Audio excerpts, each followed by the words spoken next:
It might not have escaped your notice that Logic is actually a hugely big program. There is so much to learn.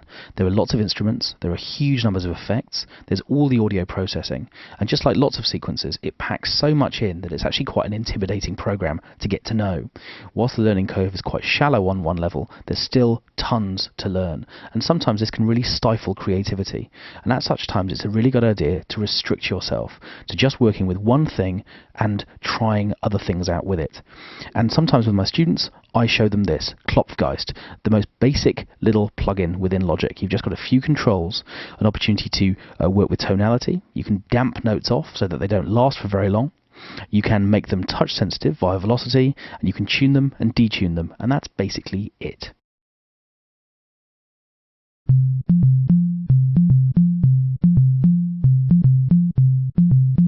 There's a little bass sound that I made.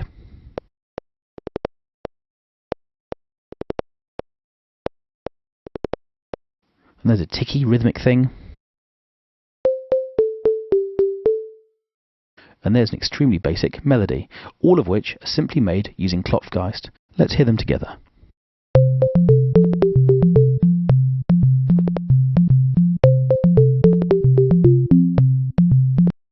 Now, if that piece of music doesn't win awards, there's no justice in the world.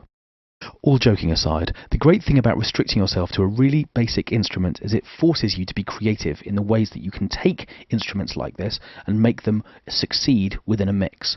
And so what I'm going to do is to get busy with effects processing to try and take these extremely basic sounds and make them more interesting. What I'm going to do first of all is to take my melody line and apply some delay designer to it. And because we're doing this in a hurry, I'm going to stick with presets. I can either design a delay, or I'm just going to grab one out of this warped delays folder. Let's try this effects filter. And that's sweeping really nicely and giving me this slightly different sound. So once I've got my delay designer, I'm actually going to move it down a notch because we're losing some volume there, and I'm going to just boost that with some compression to give the sound a little bit more punch. That's a bit more like it, so we've now got a melody line that's working. With this tick, I've already compressed the sound, but what I'm going to do is to apply some tremolo to it. I'm going to come down to the modulation window here and select tremolo as a stereo effect. And what this will do is start getting my tick sound moving from side to side. So this rate dial sets how quickly it moves from side to side, and you can see how deep that effect is here.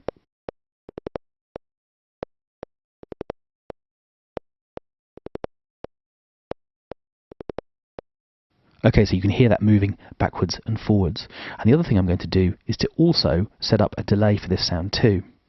But this time with a little bit of flutter, a more straightforward delay. There we go. Let's just restrict the frequencies there too of that delay.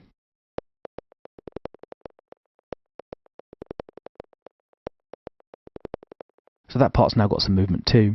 And with my bass, I'm going to create something a little bit more extreme. This is just to remind you what it sounds like. There we go. Okay, so what I'm going to do is to open up the bit crusher on this sound.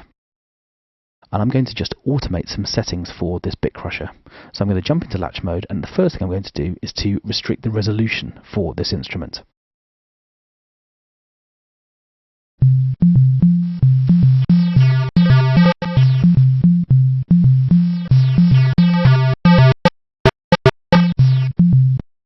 And once that's finished, what I'm then going to do is to change the downsampling.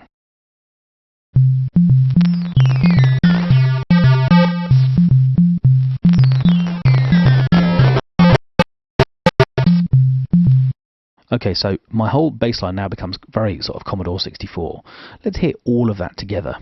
I'm just going to quickly compress this bass line first because I suspect its dynamics probably need keeping in check after those bit crush changes.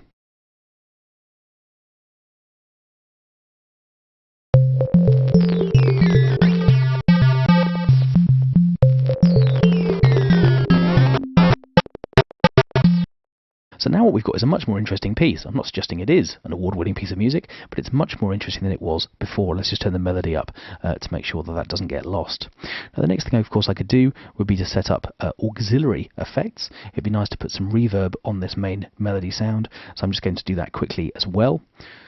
Just change some settings in here, and now we've got some reverb on that lead line as well. And that's now sounding great.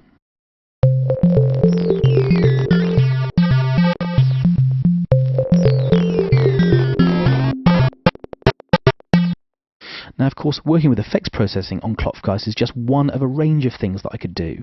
I could instead bounce some of these parts down as audio and chop them up or reverse them. I could turn them into sampler instruments. I could do all sorts of things. So if you're ever stuck for creativity, rather than thinking there are so many options, which one do I choose, restrict those options, and you never know, it might just open the door to some interesting things.